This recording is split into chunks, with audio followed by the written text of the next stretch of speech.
Hello प्यारे बच्चों, क्या हाल है। तो क्या है, पढ़ाई लिखाई चल रही है। तो चलो हम आज बात करते हैं जो पिछली वीडियो में हमने जहाँ तक कंप्लीट कर लिया था, तो उसके आगे आज हम बात करेंगे जो हमारी चल रही है कक्षा 9th की गणित। तो हमने आज बात करने वाले हैं जो 1.5 है अपनी चैप्टर की, उसके बारे में। तो हमें एक्सरसाइज या एग्जाम्पल पढ़ने से पहले हम उसके पहले थोड़ा बेसिक समझ लेते हैं, जो उसके बारे में समझने में फिर आसान हो जाएगा। तो इनके बारे में अपन समझ लेते हैं। तो पहली हम बात करते हैं, तो अगर रूट के बारे में बात करेंगे। रूट मतलब जैसे किसी संख्या के ऊपर रूट लगा है, अपन को बहुत ही आसानी से समझना, बिल्कुल ठंडे दिमाग में, कि अगर यहाँ रूट के अंदर कोई भी संख्या लिखी हुई है तो उसका मतलब होता है उस संख्या के ऊपर 1/2 की घात लगी होती है। जे अपन को बात पूरी तरह से समझ में आना चाहिए। रूट के अंदर कोई भी संख्या हो, XYZ जो भी हो, मान लो कोई भी लिख दिया जाए, चाहे 10 लिख दो, चाहे 15 लिख दो, तो मतलब उस संख्या के ऊपर 1/2 की घात लगी होती है। ये होता है रूट का कॉन्सेप्ट। ये होता है कि रूट जिसके ऊपर लगा होता है तो मतलब उस संख्या या के ऊपर 1/2 की घात लगी होती है। तो ये समझ में आ गया आपके पूरी बात। अगर हम इसी की बात करें कि अगर यहाँ 3 लिख दें, राइट, ये करनी हो गई, ठीक है। तो अगर ये घन वाला सिस्टम है तो मतलब इसका मतलब हो गया कि उस संख्या के ऊपर 1/3 की घात लगी, कोई बात नहीं, ठीक है। तो अगर 3 है इधर तो मतलब समझो संख्या के ऊपर 1/3 की घात लगी हुई है, कोई भी, ये हो गया करनी वाला काम, ठीक है। ये बात याद रखना। तो मतलब जो संख्या इधर है तो उसकी घात अवतन यहाँ लगने वाली है 1/बटे के फॉर्म में, ठीक है। अब जैसे मान लो हम ऐसा लिख दें, 5 इधर लिख दें, इधर 2 लिख दें, तो मतलब 2 के ऊपर 1/5 की घात लगी है। पूरी समझ में आ गई बात, समझ में आ गई होगी ना। रूट वाला सिस्टम ये होता है। अब हम बात करते हैं, ये अपनी बेसिक चीज़ें हैं, अपन इनको सॉल्व करेंगे जब एक्सरसाइज के क्वेश्चन और उदाहरण के क्वेश्चन, तो पूरी तरह से और अच्छे समझ में आ जाएगा कि कैसे इनको यूज करते हैं। फिर दूसरी बात, अगर हम रूट में अगर कोई संख्या ऐसी है, मान लो A B ऐसी लिखी है, 2 संख्या है अलग अलग, तो इनको हम अलग अलग कैसे लिख सकते हैं, अलग अलग रूट में लिख सकते हैं, ठीक है। अगर ये संख्या अलग अलग रूट में है तो इनको हम साथ में लिख सकते हैं, इसमें कोई दिक्कत नहीं है। तो ये इसका मतलब भी ये होता है, इसका मतलब भी ये होता है, ये सब वही लिखा हुआ है। जैसे मान लो हमने लिखा √2 और √3 लिखा, अब इन दोनों का गुणा करना है, क्योंकि बीच में अगर कोई साइन नहीं होता है तो कोई चिन्ह नहीं होता है, तो वहाँ गुणा का चिन्ह होता है। तो अगर इन दोनों का गुणा करना है, क्योंकि इधर साइन नहीं है तो गुणा का चिन्ह होगा, तो दोनों का गुणा करना है तो क्या लिखेंगे, 2 × 3, बिल्कुल इस टाइप से लिख देंगे, फिर दोनों का गुणा हो जाएगा, तो ये हो जाएगा √6, ठीक है। तो अब बात समझ में आ गई कि अगर हम इसको √10 लिख दें और इसको हमको तोड़ना है तो कैसे लिख दें, √2 × 5 ऐसा लिख सकते हैं, 2 पंचे 10 होता है। तो इसको हम अलग अलग भी लिख सकते हैं, √2 × 5, मतलब √10 को हम ऐसा लिख सकते हैं और इसको हम √10 लिख सकते हैं। चाहे जैसा लिख दें वो बात बराबर ही होगी। सॉल्व करने में अपन को इन सभी का उपयोग होगा, आसानी रहेगी सॉल्व करने में। ये बात हुई हमारी ये रूट वाला सिस्टम में, ठीक है। अब हम आगे बात करते हैं कि अगर ये भाग में भी हो, भाग में कैसे, अगर रूट में है और A/B है तो इनको अपन भाग में भी अलग अलग रूट में लिख सकते हैं, ठीक है। जैसे 4/3 है तो यहाँ लिख सकते हैं √4/3। जो समझ में आ गई, इसको ऐसा भी लिख सकते हैं। अब ये बात भी समझ में आ गई होगी। अब बात करते हैं, जैसे मान लो यहाँ पर रूट के A है और प्लस के यहाँ रूट के B है, इन दोनों का स्क्वायर करना है, तो बताओ क्या होता है। तो बताओ A + B का होल स्क्वायर, ये सूत्र आपने पढ़ा है अभी तक कि नहीं पढ़ा। A + B का होल स्क्वायर क्या होता है, A का स्क्वायर प्लस के B का स्क्वायर प्लस के 2AB, ठीक है। तो बस इस सूत्र से इसको तोड़ देना है। A की वैल्यू अपनी √A हो जाएगी, B की वैल्यू √B हो जाएगी। तो A का स्क्वायर मतलब √A का स्क्वायर हो जाएगा और प्लस के B का स्क्वायर मतलब √B का स्क्वायर और प्लस के 2ab मतलब रूट के a और रूट के b। इतनी बात समझ में आ गई। ये सूत्र अपन को लिख लेना है और इसको बहुत ही आसानी से याद कर लेंगे। अब हम बात करें, इसको अपन मिटा देते हैं। अब बात करते हैं इसको सॉल्व करेगी। तो हमने बोला था ना कि अगर रूट है तो रूट लगा है किसी संख्या के ऊपर तो उसका मतलब होता है उस संख्या के ऊपर 1/2 की घात लगी हुई है, तो ये हो जाएगा और यहाँ पर हो जाएगा b। अभी हम देखो वो नहीं समझा रहे, बहुत ही बारीकी से समझा रहे हैं जितने स्टेप हो रहे हैं। इसको हम क्या लिखेंगे, रूट के भी लिख सकते हैं कि नहीं लिख सकते, अभी बताया था मैंने, ठीक है। अब जैसे आपको समझ में आने लगेगा फिर अपन को जे नहीं लिखेंगे, फिर डायरेक्ट रूट हटाएंगे कि अगर रूट लगा हुआ है स्क्वायर 2 की घात लगी तो डायरेक्ट रूट हट जाएगा। अब कैसे हट जाएगा उसको अपन अभी देख लेते हैं।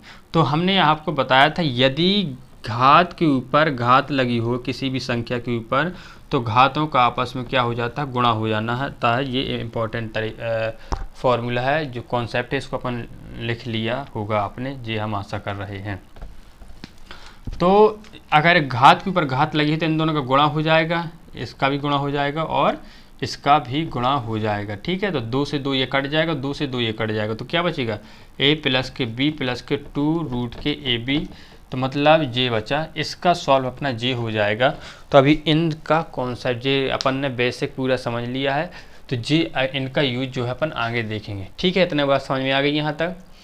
अब अगली बात देखते हैं थोड़ा सा परमीकरण के बारे में, कि परमीकरण का भी इस एक्सरसाइज में यूज होने वाला। भाई परमीकरण की बात कर लेंगे, परमीकरण, ठीक है। परमीकरण की बात कर लेते हैं। जैसे मान लो हमारी कोई संख्या दी है 1/√3। परमीकरण का मतलब होता है कि अपन को जो सॉल्यूशन है उसको अपन आसानी से हल करें। इसका मतलब ये हो रहा है होता है क्योंकि अब जैसे 1/√3 है तो इसको कैसे हल करें, तो हल को सरल बनाने के लिए अपन परमीकरण ये सारी चीज़ें करते हैं। 1/√3 है तो इसको अगर हम परमीकरण 1 का करेंगे तो कोई फ़ायदा नहीं होने वाला है। √3 का परमीकरण करेंगे तो ये हम आपको पता है ऊपर की क्या कहलाती है, ऊपर क्या कहलाता अंश और नीचे क्या कहलाता हर। ये बात समझ में आ गई। तो ये हर है तो यहाँ पर ऐसा लिख देते हैं, कैसा, हर का परमीकरण करने पर, हर का परमीकरण करने पर, ठीक है। तो ये बात समझ में आ गई। तो हर का परमीकरण करेंगे तो 1/√3 हो जाएगा। तो याद रहे कि जिसका भी परमीकरण करेंगे उस संख्या को अंश और हर में गुणा कर दिया जाएगा, ठीक है। तो गुणे √3 का परमीकरण करें तो √3 का अंश में भी गुणा हो जाएगा, √3 का हर में भी गुणा होगा, ठीक है। तो बात करेंगे √3 का 1 में गुणा होगा तो √3 ही आएगा, और √3 का √3 से गुणा होगा तो कितना आएगा बताओ, 3 हो जाएगा। क्योंकि अगर इतना ऐसे डायरेक्ट समझ में ना हो तो इसको सॉल्व कर लेते हैं। 3 का √3 से गुणा होगा तो क्या आ जाएगा, √9। समझ में आया ना, √3 और √3 का गुणा करेंगे तो √3 गुणे 3 होगा तो हो जाएगा √9, ठीक है। तो जो 9 है तो इसको हम क्या लिख सकते हैं, 3 गुणे 3, 3 गुणे 3, तो 3 गुणे 3 को हम क्या लिख सकते हैं, 3 का स्क्वायर, ठीक है। लिख सकते हैं 3 का स्क्वायर क्योंकि 3 का स्क्वायर 9 होता है, और रूट का मतलब क्या होता है 1/2 की घात। तो हमने बताया था यदि घात के ऊपर घात लगी हो तो घातों का आपस में गुणा हो जाता है, ये कट जाएंगे तो क्या आ जाएगा 3। तो अपना पूरा हमने इसीलिए डायरेक्ट लिया था, ये आ जाएगा आंसर। मतलब परमीकरण करेंगे तो अपना जे आ जाएगा, जो इससे सॉल्व हो जाएगा इससे। तो इसका बहुत ही ज़्यादा यूज होने वाला है इसका। अब देखते हैं थोड़ा सा बड़ा देख लेते हैं कि कैसा, चिन्ह वाला देख लेते हैं कि क्या होने वाला है। जैसे मान लो √3 प्लस के 2 है। अब इसमें भी हम क्या करेंगे, हर का परमीकरण करने वाले हैं, ठीक है। हर का परमीकरण शॉर्ट में लिखेंगे हम थोड़ा, तो 1 क्या हो जाएगा, √3 प्लस के 2। देखो परमीकरण कर रहे हैं वो भी किसका, हर का। अब देखना, तो अगर परमीकरण जिस भी संख्या का करते हैं तो हमने बताया था उसका अंश और हर में गुणा कर दिया जाता है। लेकिन अगर चिन्ह हैं लगा है दो बीच में, अगर बड़ी संख्या चिन्ह लगे हैं बीच में तो उनके चिन्ह बदल जाएंगे। तो देखो यहाँ पर क्या, गुणा तो संख्या वही रहेगी लेकिन चिन्ह बदल जाएंगे और इनका ऊपर नीचे गुणा कर दिया जाएगा, ठीक है। तो देखो √3 प्लस 2 है तो इसका प्लस की जगह माइनस हो जाए, चिन्ह बदल जाएंगे और संख्या वही रहेगी, उसका ऊपर नीचे गुणा कर दिया जाएगा। अब गुणा कर लो, 1 का गुणा इसमें करोगे तो यही आ जाएगा पूरा का पूरा, जैसे कि तैसे आ जाएगा √3 - के 2, ठीक है। अब इनका गुणा कर देंगे, क्या गुणा करते हैं, √3 का √3 से गुणा करोगे तो क्या आ जाएगा, √9 में से अब डायरेक्ट ना करें हमें, ठीक है, तो √9 आ जाएगा। 2 का √3 में करोगे, देखो प्लस लगा है इधर और प्लस इधर लगा है, तो ठीक है, तो प्लस 2 का प्लस 3 के साथ गुणा होगा तो क्या हो जाएगा, प्लस के 2√3, ठीक है। अब बात करें -2 का प्लस 3 के साथ गुणा होगा तो माइनस के 2√3 आ जाएगा। -2 का प्लस 2 के साथ गुणा होगा तो क्या हो जाएगा, -4 हो जाएगा। हम इधर इंपॉर्टेंट चीज़ लिख देते हैं कि अगर प्लस के साथ गुणा हो तो प्लस आता है, माइनस के साथ गुणा हो तो प्लस आता है, और माइनस का प्लस के साथ गुणा हो तो माइनस आता है, और प्लस का माइनस के साथ गुणा हो तो माइनस आता है। ये इंपॉर्टेंट चीज़ इनको लिख लेना। तो इन्हीं का यूज जो है, चिन्हों का यूज अपन इसमें किया है, क्योंकि इधर +2 है इधर -2 है, तो +2 और -2 का अगर गुणा करेंगे जो फाइनल रिजल्ट आएगा वो माइनस में आएगा, तो जो माइनस लगा दिया अपन ने, और 2 का 2 गुणा का होगा तो 4 आ जाएगा। ये चीज़ अपनी यहाँ तक समझ में आ गई होगी। अब देखो ये प्लस है, ये माइनस में, संख्या समान है तो प्लस माइनस ये घट जाएगा, हो जाएगा। अब क्या बचेगा, √3 - 2। अब मैंने बताया था √9 है तो बाहर क्या निकल आएगा, 3। अभी हल करके मैंने बताया ऊपर पहले, और यहाँ क्या होगा, 4 है ना, ये हो जाएगा 2 दूनी 4, ये चीज़ हो जाएगी।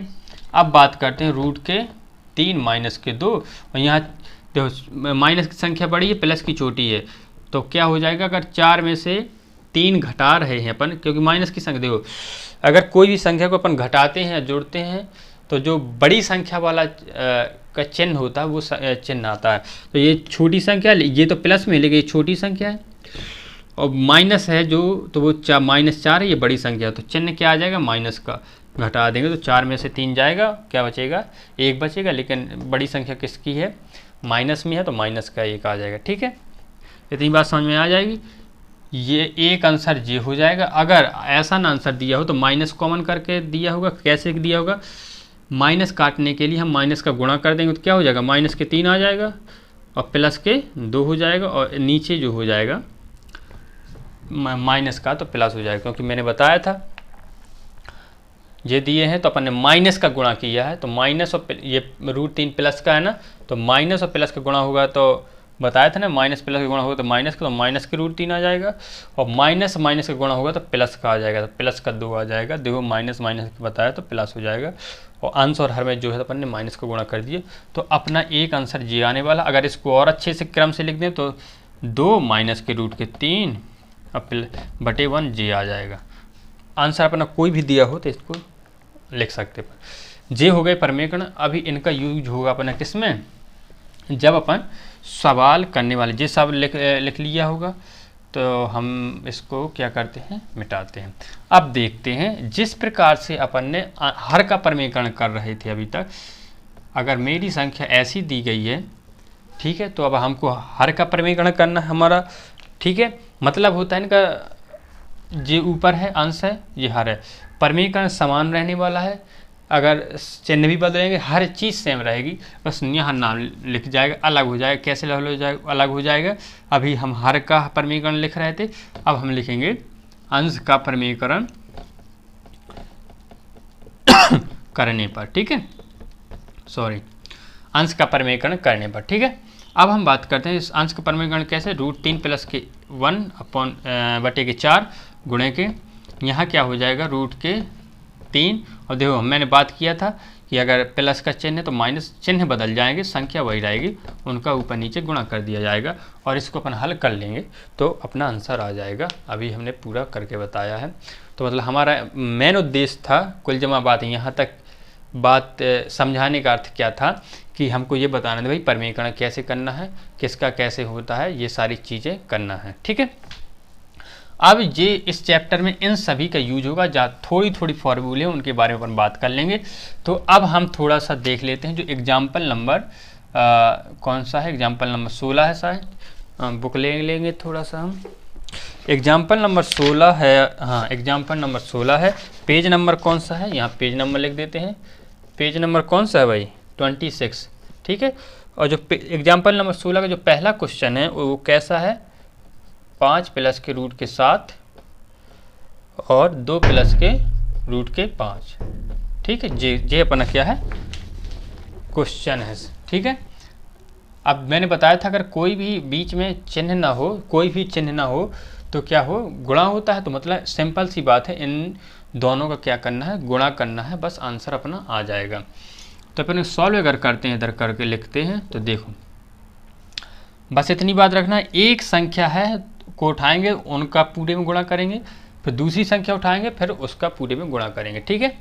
तो देखो 5 का +5 है ना इधर, और यहाँ +2 है, तो 5 का 2 में गुणा करेंगे क्या आ जाएगा, 5 दूनी 10, और प्लस इधर है तो प्लस लगाएंगे।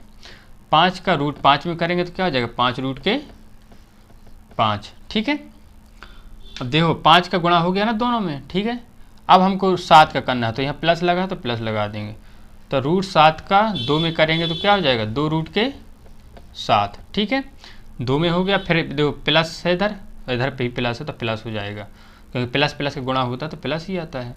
तो प्लस के रूट के 7 और रूट के 5 का गुणा करेंगे तो क्या हो जाएगा, रूट के 7 और रूट के 5 का गुणा करेंगे तो इनको हम क्या लिख सकते, एक रूट के नीचे लिख सकते कि नहीं लिख सकते, 7 × 5 लिख सकते। तो ये 7 × 5 क्या होता है, 7 × 5 35। इतनी बात समझ में आ गई, और बस आंसर अपना यही हो जाने वाला है, क्योंकि देखो ना कुछ जुड़ रहा है ना घट रहा है ना कुछ। अब देखो अगर ये रूट समान होते, यहाँ भी √7 होता तो ये जुड़ जाते, अगर यहाँ √5 होता तो जुड़ जाते, लेकिन अपने यहाँ √5 है, यहाँ 7 है, तो कुछ नहीं हो रहा है, ना जुड़ रहा है ना घट रहा है, तो ये हो जाएगा अपना आंसर हो जाएगा।